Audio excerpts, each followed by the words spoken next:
Hello everyone, welcome to new video. इस video में हम लोग चेंज ऑफ हार्ट का क्वेश्चन आंसर करेंगे। पिछले दो वीडियो में हम लोग पार्ट वन पार्ट टू करके चेंज ऑफ हार्ट के दोनों पार्टों को पढ़ लिया था और दोनों पार्ट्स को पढ़ लिया था। और इस भाग में हम लोग उसके क्वेश्चन आंसर देखेंगे। तो let's start. Let us discuss page number 106। Page number 106 का है ट्रू और फॉल्स है। State Prabhat would accept losing to anyone easily. क्या प्रभात जो है आसानी से हारना एक्सेप्ट कर लेता था? तो नहीं, ये तो गलत है ना, तो वो एक्सेप्ट नहीं करता था, तो इसका आंसर फॉल्स हो जाएगा। What was special about last Friday of each month? Last हर एक महीने के लास्ट फ्राइडे को क्या होता था? The special thing about the last Friday was the holding of a match. Last Friday को क्या होता था? मैच होता था। It was conducted by the coach himself, और वो खुद कोच के द्वारा ही करवाया जाता था। नेक्स्ट क्वेश्चन है who was responsible for maintaining the score for the match. जो मैच हुआ था प्रभात और सूर्या के बीच में, तो उसका रिस्पांसिबिलिटी जिम्मेदारी किसके पास था स्कोर रखने के लिए? तो प्रभात के पास था। Do you think Prabhat wish to play another match with Surya? Why do you think so? क्या आपको लगता है कि प्रभात जो है सूर्या के साथ दोबारा मैच खेलना पसंद करेगा? और आपको अगर हाँ लगता है तो क्यों, नहीं है तो क्यों? तो इसका आंसर आप अपने से भी लिख सकते हैं। इसका आंसर यस भी हो सकता है, नो भी हो सकता है। हमने नो का लिखा है नो एज प्रभात, क्योंकि प्रभात जो है लगभग गेम को हार चुका था, लॉस द गेम, और उसको हारना पसंद नहीं था, तो इसीलिए वो दोबारा जो है उस गेम को नहीं खेलेगा। वो चीटिंग के थ्रू उस मैच को जीता था और उसको हारना तो पसंद था नहीं, तो इसीलिए वो उस मैच को नहीं खेलेगा कि अगर वो खेलेगा कभी और वो हार गया तो फिर वो एक्सेप्ट नहीं कर पाएगा। और इसका आप आंसर यस से भी लिख सकते हैं। यस क्यों? क्योंकि वो उस गेम को चीटिंग से जीता था ना, तो वो नेक्स्ट टाइम उस गेम को पूरे कॉन्फिडेंस के साथ और अच्छे से प्रैक्टिस करके साथ खेलेगा, ताकि वो सूर्या को बिना चीटिंग के हरा सके। ठीक है, तो इसका आंसर आप अपने तरीके से यस नो दोनों लिख सकते हैं। फिर उसके बाद लेटेस्ट डिस्कस का पेज नंबर 107 का लेटेस्ट डिस्कस देखते हैं। How did Surya feel about playing? Surya जो है गेम को किस प्रकार से लेता था? कोई भी वो गेम खेलता तो किस प्रकार से लेता था? Surya felt that one should play with joy and fun. तो सूर्या हमेशा सोचता था कि कोई भी गेम हम लोग को बस जॉय और फन के लिए खेलना चाहिए। ही एंजॉयड प्लेइंग द गेम। वो उसको कंपटीशन की तरह नहीं लेता था, वो एंजॉय करता था। उसके चेहरे पे हमेशा स्माइल रहती थी, हैप्पी स्माइल, और वो कभी उसके चेहरे से गायब नहीं होती थी। चाहे वो हारे चाहे जीते, उसके फेस पे हमेशा एक स्माइल रहती थी। What was it about Surya that Prabhat observe? Surya के बारे में प्रभात ने क्या ऑब्जर्व किया, क्या नोटिस किया? तो प्रभात ने देखा कि सूर्या को खराब नहीं लगता है जब वो गेम हार गया, तो उसको वो कोई भी खराब नहीं लगा। नेक्स्ट मैच में, नेक्स्ट डे में, यहाँ पे जो है डे हो जाएगा, नेक्स्ट डे में Prabhat observe that Surya never felt bad even though he had not scored a basket for 10 minutes. अगले दिन प्रभात गया तो उसने क्या देखा कि सूर्या बास्केटबॉल खेल रहा है और वो 10 मिनट से एक भी बास्केट को नहीं कर पाया है, एक भी बास्केट को स्कोर नहीं कर पाया है। फिर भी सूर्या को कोई खराब नहीं लग रहा है, वो अपना स्माइल करके गेम को खेल रहा है। तो ये चीज जो है प्रभात ने ऑब्जर्व किया था सूर्या में। फिर उसके बाद पेज नंबर 108 का लेटेस्ट डिस्कस है। Read the lines given below and answer the question. एक बार मैं पैसे समझा देता हूँ, उसके बाद हम लोग क्वेश्चन आंसर करेंगे। If Prabhat sense that he would lose a game, अगर प्रभात को ऐसा सेंस होता था कि वो गेम को हार जाएगा, he would not play it, तो वो गेम खेलता ही नहीं था। He would take part only when he was sure of winning, वो उसी गेम में हिस्सा लेता था जिसमें उसको श्योर था कि वो जीत जाएगा। Even the game lasted only for a minute, भले ही वो गेम 1 मिनट का ही क्यों ना हो। He could not stop him from playing the kinds of game he was good at. जिस गेम में वो अच्छा था, जिस गेम में वो उसको लगता था कि वो जीत जाएगा, तो वो बिल्कुल भी उसको हम लोग खेलने से नहीं रोक सकते थे। तो इसको हम लोग करते हैं। Prabhat would play a game only if good at the game. Prabhat जो है कौन सा गेम खेलता था? तो जब उसका वो श्योर था कि वो जीत ही जाएगा, मतलब वो जिस गेम में वो अच्छा था उसी गेम को वो खेलना पसंद करता था। नेक्स्ट है which game was Prabhat good at playing? Prabhat कौन से गेम में खेलने में अच्छा था? तो जिसको वो श्योर था वो जीत जाएगा।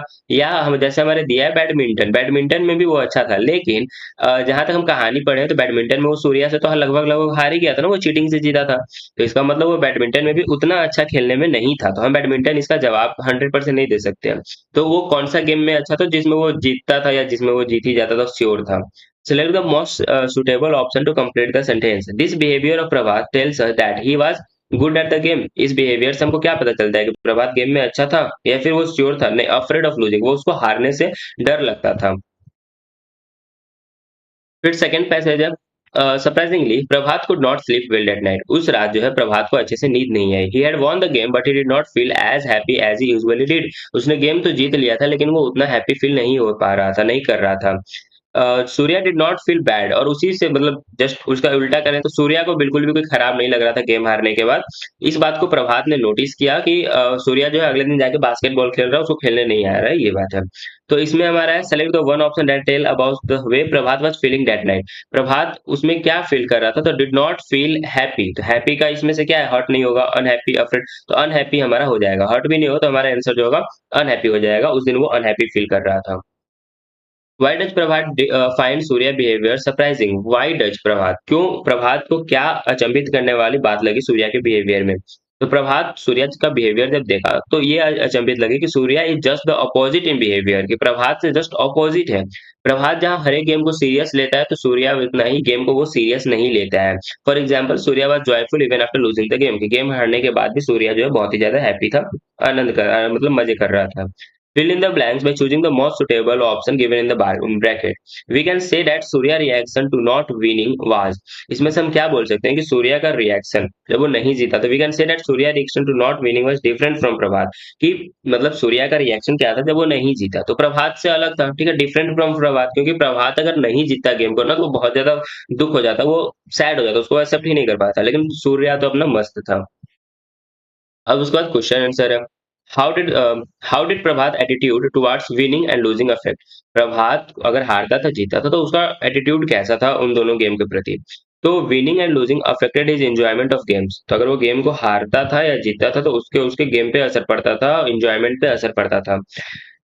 In the beginning because he could not think about losing, वो शुरू में चैप्टर का जब स्टार्टिंग था तो वो कोई भी गेम को हारने के बारे में सोचता ही नहीं था, चाहे वो नॉर्मल सा गेम जो मार्बल्स होता है जो हम लोग बच्चे लोग में वो खेलते होंगे, तो वो भी गेम को वो हारना नहीं चाहता था, वो केवल उसी गेम को खेलना चाहता था जिस गेम को वो जीत सके। लेकिन लास्ट में जैसे वो सूर्या का थोड़ा ऑब्जर्व किया तो लास्ट में उसके बिहेवियर में चेंज होते हैं।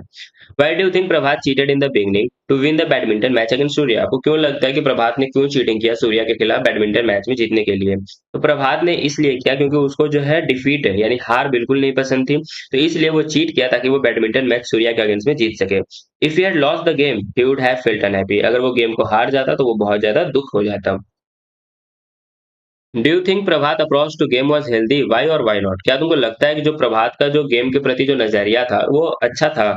क्यों और क्यों नहीं? तो नहीं, बिल्कुल अच्छा नहीं था, क्योंकि winning and losing are a part of life, हार और जीत तो गेम का और लाइफ में लगी हुई रहती है, गेम में भी लगी हुई रहती है, लेकिन इसका मतलब ये नहीं है कि आप किसी को चीटिंग करें, आप किसी के साथ चीट करें, दैट्स द अनफेयर।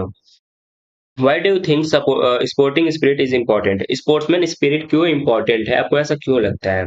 तो sportsman spirit is important as you should enjoy the game, क्योंकि हम गेम को एंजॉय करते हैं खेलने समय, एंड ऑल्सो कॉन्सेंट्रेट और विनिंग, और साथ में कॉन्सेंट्रेट यानी हमारा पूरा ध्यान रहता है विनिंग के ऊपर।